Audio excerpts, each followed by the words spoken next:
கிறிஸ்துக்குள் பிரியமானவர்களே, இயேசு கிறிஸ்துவின் ஈடு இணையற்ற நாமத்தினாலே இந்த ஜேஎஸ்ஜே ஜெஸ்ஸி பைபிள் வேர்ட் சேனலுக்கு உங்களை அன்புடன் வரவேற்கிறேன். இந்த நாளில் கூட நம்ம 12ஆம் சங்கீதத்தை கடந்த வீடியோவில் வாசித்து முடித்துட்டோம். இந்த வீடியோவில் பார்த்தீங்கன்னா நம்ம அதை தியானிக்க போகிறோம். முதல் வசனத்திலிருந்து தியானிக்க போகிறோம். ரட்சியும் கர்த்தாவே, பக்தி உள்ளவன் அற்று போகிறான், உண்மையுள்ளவர்கள் மனுபுத்திரரில் குறைந்திருக்கிறார்கள். இப்போ நம்ம ஒவ்வொருத்தரும் ரட்சிப்புக்காக ஜெபம் பண்ணுவோம். மற்றவர்களுடைய ரட்சிப்புக்காக, புறஜாதியார்கள் ரட்சிப்புக்காக நம்ம ஜெபம் பண்ணுவோம். அதே போல சங்கீதக்காரனாகிய தாவீதும் ரட்சியும் கர்த்தாவே, ஒவ்வொருத்தரையும் ரட்சிங்க, பக்தி உள்ளவன்லாம் அற்று போயிடுறான், இந்த இடத்த விட்டு போயிடுறான். அதாவது பக்தியா இருப்பாங்க. ஒரு சிலர் பாத்தீங்கன்னா புறஜாதிகளுக்குள்ளே ரொம்ப பக்தியா இருப்பாங்க. பக்தி உள்ளவனை கர்த்தர் தமக்காக தெரிந்து கொள்ளுகிறார் அப்படின்னு வேத வசனம் சொல்லுகிறது. ஒரு சிலர் பாத்தீங்கன்னா கடவுள் நம்பிக்கையே இல்லாம, எந்த ஒரு இதுல இருந்தாலும் கடவுள் நம்பிக்கையே இல்லாம இருப்பாங்க. அவர்களை காட்டிலும் பக்தியா ஒரு சிலர் கர்த்தர், கடவுள்னா நம்மளுக்கு ரொம்ப பக்தியா இருக்கணும் அப்படின்னு சொல்லிட்டு பக்தியினால பல வேண்டுதல்கள் செய்யறது, கடுமையான வேண்டுதல்கள் செய்யறது, இப்படியெல்லாம் இருப்பாங்க. அப்படிப்பட்ட பக்தி உள்ளவர்களை கர்த்தர் என்ன பண்றாரு? பிரியமா தமக்கு புத்திரர்களா அவர்களை தெரிந்தெடுக்கிறாரு, அவர்களெல்லாம் ரட்சிக்கிறார். பக்தி அதே போலதான் சங்கீதக்காரனாகிய தாவீதும் என்ன சொல்றாருன்னு பாத்தீங்கன்னா, ரட்சியும் கர்த்தாவே, பக்தி உள்ளவர்கள்லாம் அற்று போயிடுறான், அதனால அவங்கள ரட்சியுங்க. உண்மை உள்ளவர்கள் மனுபுத்திரரில் குறைந்திருக்கிறார்கள். உண்மை உள்ளவர்கள் மனுஷங்கள்ல ரொம்ப குறைவா இருக்காங்க. எல்லாருமே பொய் சொல்றவங்களாகவும், இச்சகம் அதாவது மற்றவர்களுக்கு விரோதமா பேசுகிறவர்களாகவும் இருந்து கொண்டிருக்கிறார்கள்.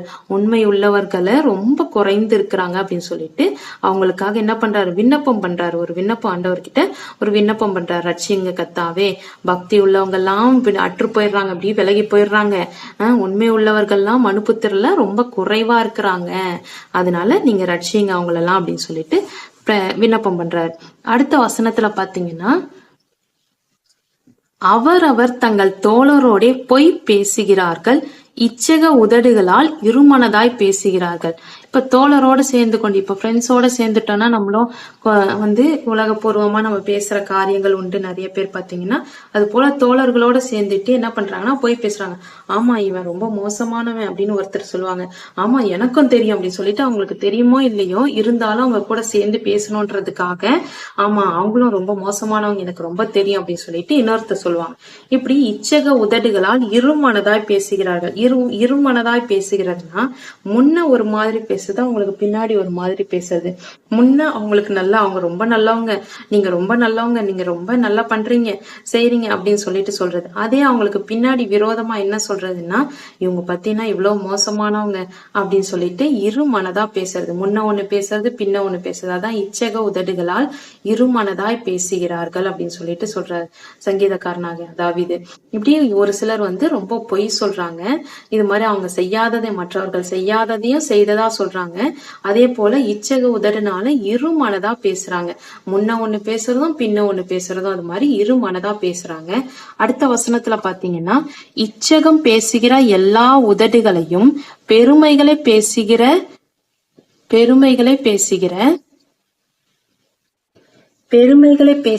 நாவையும் கர்த்தர் அறுத்து போடுவார்.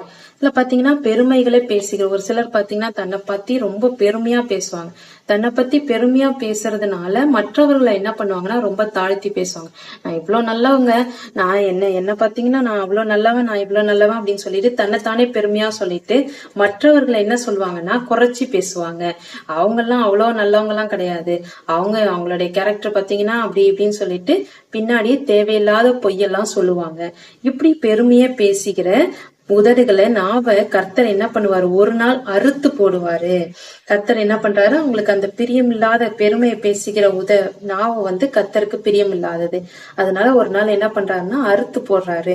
ஆண்டவர் ஒரு நாள் நீதி நியாயாதிபதியா நம்ம மத்தியில கடந்து வருவார். அன்னைக்கு நம்மளுடைய பெருமையை பேசுகிற நாவை கர்த்தர் அறுத்து போடுகிறவரா இருக்கிறாரு.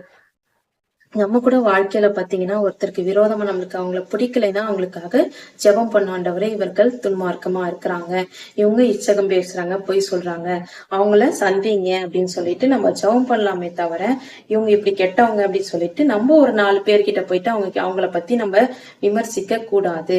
அது வந்து ஒரு தவறான காரியம். அவங்க நம்மளை பத்தி தவறா பேசுறாங்க, இவங்க இருக்காங்களே என்னை பத்தி எப்படி எல்லாம் பேசுறாங்க அப்படின்னு சொல்லிட்டு நம்மள ஒருத்தவங்க இச்சகம் பேசுறாங்கன்றதுக்காக அவங்கள பத்தி நம்மளும் பேசக்கூடாது. இது ஒரு தவறான காரியம். சங்கீதக்காரனாகிய தாவீது அவருடைய வாழ்க்கையில கற்றுக்கொண்டார். இச்சகம் பேசுகிற எல்லா உதடுகளுக்கும், பெருமை பேசுகிற எல்லா நாவுக்கும் ஒரு நாள் கர்த்தர் என்ன பலன் அளிக்க போறாருன்னு பாத்தீங்கன்னா அவர்கள் நாவெல்லாம் அறுத்து போடுகிறவரா இருக்கிறாரு அப்படின்னு சொல்லிட்டு சங்கீதக்காரனாகிய தாவீது சொல்றாரு. நம்மளுடைய நாவையும் நம்ம காத்து கொண்டு நடக்கணும். அதனால நாவையும் நம்மளுடைய பெருமை பேசுகிற வாயையும் நம்ம கர்த்தர் இடத்துல ஒப்பு கொடுத்து ஜெபிக்கணும். ஆண்டவரே, ஒரு நாளும் நான் இச்சகம் பேசிவிடக்கூடாது, பொய் பேசிவிடக்கூடாது, மற்றவர்களுக்கு விரோதமா பெருமை என்ன நானே பெருமை பேசிக்க கூடாது, மற்றவர்களுக்கு விரோதமா இச்சகம் பேசிடக்கூடாதுன்னு சொல்லிட்டு ஒவ்வொரு நாளும் நம்ம நாவை கர்த்தர் இடத்துல ஒப்பு கொடுத்து ஜெபிக்கணும். அப்பதான் ஒரு நாள் ஆண்டவர் நீதி நியாயாதிபதியா வரும்போது நம்மளுடைய நாவுகளை கர்த்தர் வந்து அறுத்து போடாம இருப்பாரு. இது வந்து நம்மளுக்கு கிடைக்கிற இச்சகம் பேசுகிற பெருமை பேசுகிறவர்களுக்கு கிடைக்கிற தண்டனை என்னன்னா கர்த்தர் ஒரு நாள் அவங்க நாவையே அறுத்து போடுகிறவரா இருக்காரு. இப்பேற்பட்ட தண்டனையில இருந்து நம்ம தப்பிக்கணும்னா கர்த்தர் இடத்துல மன்னிப்பு கேட்டு மனம் திரும்பணும். கர்த்தாவே என்னை மன்னிங்க, நான் இது வரைக்கும் ஒருவேளை இச்சகம் பேசியிருக்கேன், பெருமை பேசியிருக்கேன், மற்றவர்களுக்கு விரோதமா பொய் சொல்லியிருக்கேன் அப்படின்னா என்னை மன்னிங்க அப்படின்னு சொல்லிட்டு ஜெபிக்கணும். மன்னித்து கர்த்தர் வந்து நீதி நியாயாதிபதியா இருந்தாலும் நம்ம எப்போ நம்ம மனம் திரும்பி மன்னிப்பு கேட்கும் போது கர்த்தர் அதை மன்னிக்க வல்லவரா இருக்கிறார். தம்முடைய ரத்தத்தினால கழுவி நம்மளை சுத்திகரிக்க வல்லவரா இருக்கிறார். அதனால கர்த்தர் இடத்துல மன்னிப்பு கேட்டு நம்மள அவரோட ஒப்புரவாகணும். நம்ம நல்ல நீதிமான்களா மாறணும். கர்த்தர் அதை தான் விரும்புறாரு. கர்த்தருடைய பிள்ளைகள் எப்பவுமே அவர் நீதிமானா இருக்கணும்னே விரும்புறாரு. கர்த்தர் தாமே உங்களையும் உங்க குடும்பங்களையும் ஆசீர்வதிப்பாராக. God bless you. Amen.